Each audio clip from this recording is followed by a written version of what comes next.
उसे कहना गिले उन्हीं से होते हैं जो दिल के पास होते हैं। शिकायत उन्हीं से होती है जो बेहद ख़ास होते हैं।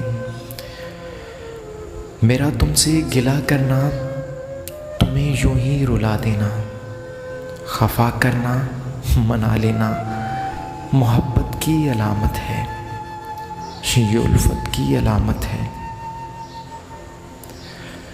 मोहब्बत में कभी हरगिज़